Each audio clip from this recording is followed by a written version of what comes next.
The Hillman Imp, the world's most advanced light car. The Hillman Imp started life in the early 50s. Michael Parks and Tim Fry were charged with getting the project off the ground. Their goals were for the car to accommodate 2 adults and 2 children and be able to do at least 60 miles per hour and achieve 60 miles to the gallon. And it should be fun to drive. Initially known as the Slug, it was going to have a 2-cylinder rear-mounted engine. There were other popular cars in Europe at the time with a rear engine layout, an obvious example being the Volkswagen Beetle. The project later became known as Apex within the Roots group. Roots wanted a compact yet powerful engine and approached a company called Coventry Climax, who was making pumps for the fire service. A lot of the engine used was made out of aluminium, and they had been very successful. So Coventry Climax developed the overhead cam 875cc alloy engine with 39 horsepower, although Roots designed their own 4-speed gearbox with full synchromesh. In 1959, BMC launched the Mini, which had an 848cc A-series engine in the front. Unfortunately for Roots, who had been working on their project for years, changing the engine layout wasn't an option. They needed to launch the car to market. Originally, Roots planned to extend their factory at Brighton-on-Dunsmore near Coventry to build their new small car, but the government wouldn't give planning permission, instead offering grants and favourable loans for companies choosing to build factories in what was called development areas, which were basically places of high unemployment. Other plants in development areas included BMC in Bathgate, Ford at Halewood, Standard Triumph in Speke, and Vauxhall in Ellesmere Port. The decision was taken to build a new factory at Linwood near Glasgow, and by 1962, Roots had injected £23.5 million into the plant just to make the Imp. The factory covered 450 acres with 3 million square feet of industrial floor space. At least 6,000 new jobs in car manufacturing would be created in Scotland, and this would rise to 9,000 within a few years. The Linwood car factory was designed to produce 150,000 cars each year. Body panels for the Imp were produced at Pressed Steel Company Limited, which sat alongside the new factory at Linwood.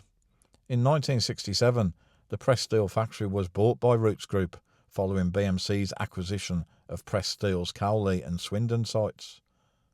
Although a small number of employees came from Coventry, the majority of the workforce had no car-making experience, with most coming from a shipbuilding background. The Duke of Edinburgh officially opened the Linwood plant on Thursday the 2nd of May 1963. The Duke's famous speech said, "This is a great moment for Linwood and for the Roots Group, and it is a great boost for Scotland, and we all hope it will strengthen the whole British economy." The Duke continues with, "And now, ladies and gentlemen, it gives me great pleasure to declare this," and then in typical Philip fashion, "whatever it is, open." During the opening, employees famously had to keep driving the same cars around for the newsreels as there were not enough of them. The motoring press loved the car at launch, particularly its handling and performance, and they expected Roots to easily sell the 150,000 cars a year that they had hoped for. From the very beginning, the Linwood factory faced difficulties. The Imp did not sell as well as expected. Production costs were high because car bodies and other parts had to be transported back and forth between Linwood and other Roots factories. The cylinder blocks for the die-cast engines were cast at Linwood, then sent down to the Stoke plant at Coventry. After machining and assembly, the Imp engines and gearboxes were returned to Linwood for installation.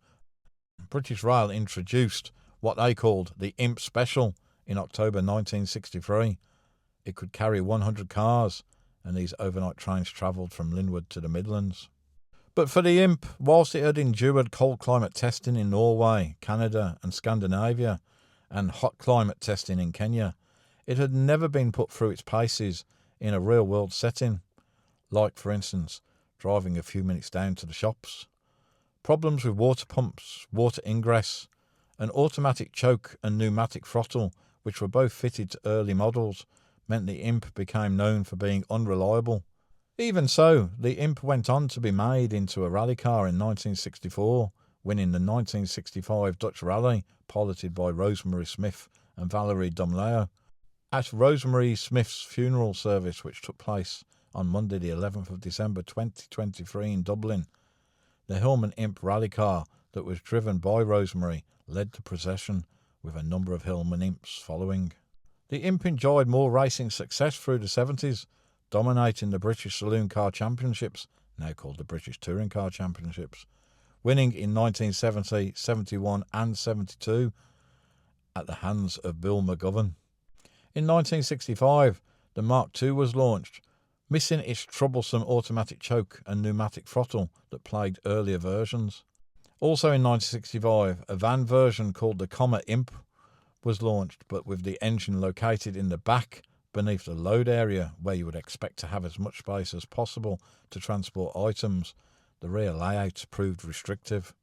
In 1967, the Hillman Husky, an Imp estate, was released. There were many Imp variants during its 13-year run. Hillman badge models included the Standard Imp, Imp Deluxe, Super Imp, and Caledonian. A coupe model called the Californian.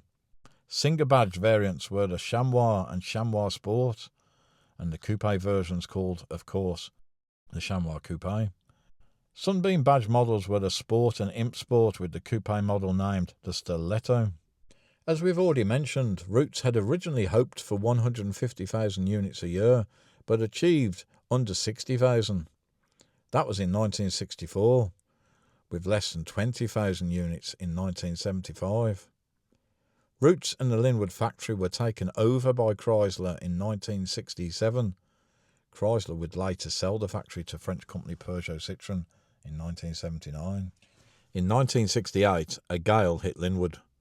Still known today as Scotland's most deadly storm, the hurricane which swept across central and southern Scotland on Sunday, January the 15th, blew the roof off a building, crashing down onto the previous day's production of cars. 340 were damaged. Badly damaged cars were fitted with new bodies, whilst others were reworked in the Linwood Body and Rectification Shop. Although Linwood was most famous for manufacturing the Hillman Imp and its many derivatives between 1963 and 76, other models were also built there, including the Hillman Hunter from 1970 to 76, the fastback Sunbeam, Rapier, Alpine, the Hillman Avenger, later to be the Talbot Avenger, and the Talbot Sunbeam hatchback with which it was based. There were other Imp-based variants until 1987, 11 years after the last Hillman Imp was produced. This included the Ginetta G15, the Bond 875, the Davrion, doubtless pronounced incorrectly, a Concept Centaur, Siva Lama, BS Nymph, Clan Crusader, and the Irish Clan. Again, doubtless many of those pronounced incorrectly. Peugeot-Citroën, who had originally purchased the Linwood factory in 1979, closed it on February 11th, 1981. So in summary, it's fair to say the Imp's Achilles heel was the cooling system.